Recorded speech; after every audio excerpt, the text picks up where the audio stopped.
Hello. Yeah, I know. I wait a couple of days after all these games. I usually make my videos. Number one, I sit back and think about a few things every now and then, and I pretty much take it usually about 48 hours. Usually, sometimes if I'm real fired up, I might fire off 5 minutes, 5 seconds after the goal clock goes double zero. But in this case, here it goes. Here it goes. What's up? Well, my full Super Bowl thoughts. Want to watch again? I'd be honest with you, it was probably the best defensive Super Bowl ever. Thank you. I love football. If you want people to watch casual fans, and most casual fans watch this game are usually offensive minded. That game probably was terrible. I've actually talked to a couple of people actually did not watch but the first half of the game. Uh, that means you're not a real football fan. Okay, end of that discussion. Very quickly there. Now, to say the least, that was very defensive. Probably, it really came down to basically a couple of things: the catch by the or the no catch by Kotri, which I'm gonna bring in question of L on this. What is a catch? It's like we have every definition of a catch. What not is a catch? According to the rules, that's supposed to be a rule of catch. He didn't have control of it, it had nothing to do. It never touched the ground or anything. He didn't drop the ball, bobble it into the ground. It wouldn't go out of bounds. So, what is a catch? Number two, while we own this, why in the world did suddenly, and this is one of my game criticisms, why did Cam Newton forget how to run, how you play the game? Yeah, I'm doing my Herm Edwards right now. Because number one, the whole season you get in trouble, you run. All of a sudden, the Super Bowl, when you trying to prove you're a pocket quarterback, you'll stand there, look like a beautiful statue, and just launch your ball. You don't got type of time. One, two, three, four.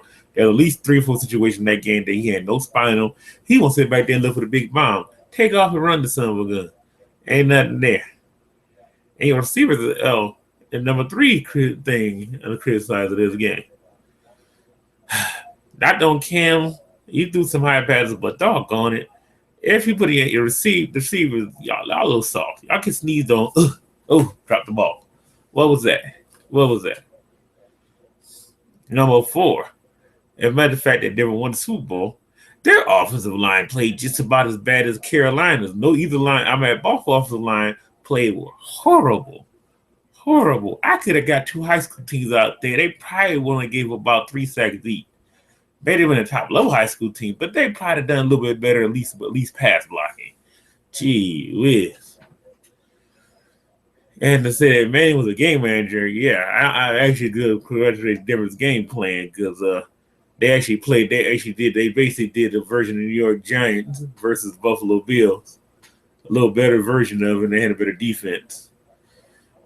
Uh, Now I'm not quite done chewing out everybody yet. I think this is point like number what now? Number five.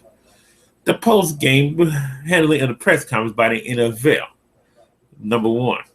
You don't have a guy on one side of the curtain and the other doing press conference at the same time. They just been on the field against each other for a whole entire game and the emotions of the Super Bowl. Uh, with that being said, Cam Newton,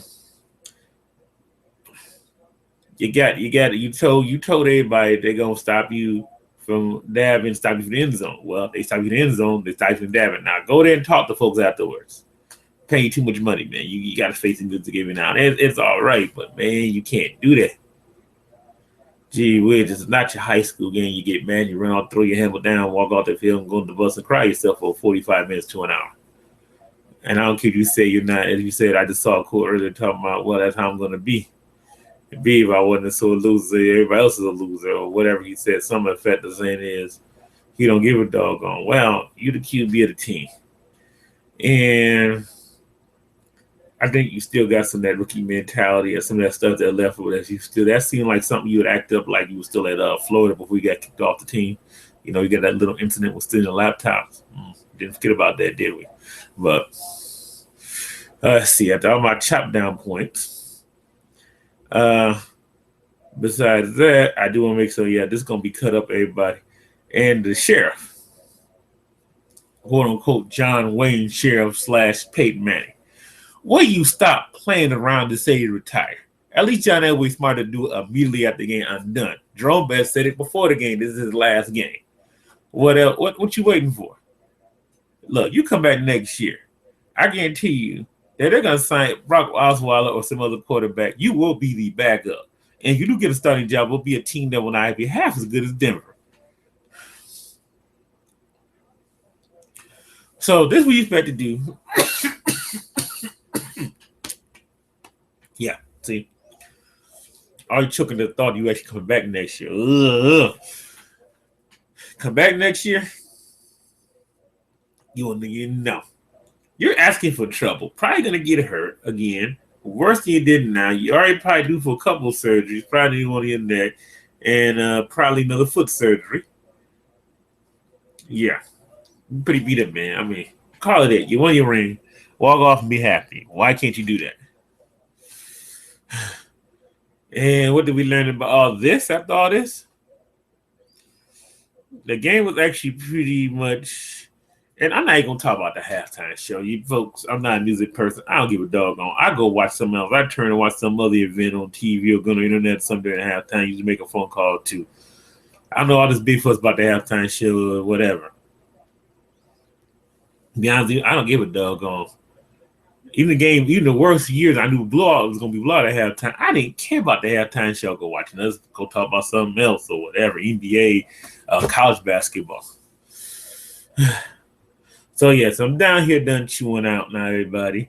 And like I said, congratulations to Denver Brock winning the World Championship. John Elway now, you won one as a player and executive. Manny, you won one 2 teams. The other big choke up in this game, besides the entire receiving corps for Carolina minus Devin Funchess, would be what happened to Marius Thomas. He got that one wham hit by Luke Kuechly, disappeared from the game. Like I said, the Super Bowl was about defense. And of course, don't forget that long punt return. That was probably the difference in the game. Otherwise, I consider that almost a 0-0 draw. Well, that's just my opinion. You know, difference of world champions. Okay, that's what matters in the end of all this. Well, what can I say? Was this the most watchable Super Bowl of all time? Depending, if you're one of those guys like, as I said, pretty boy down the field, running, shoot, spread offense, 40 points in 2-minute football, you probably was like, oh my goodness, you probably caught a guys on that. If you're one of the old school guys who love defense, or we call slobber knocker football, you probably loved every last minute of it. Well, we know this much for a fact. Number one, this was definitely not the quarterback offensive line's best favorite football game to be playing in. So the NFL side of offensive hands one of the best big defensive Super Bowls ever, despite every rule of bend against the defense. Well, things can be adjusted, I guess. So I'm gonna leave you guys with this one last final thought. But everything said is Carolina considered contender next year? Maybe, maybe not. Don't know. We saw something in Cam Newton now, huh? Get a little pressure on him, he just forgets everything.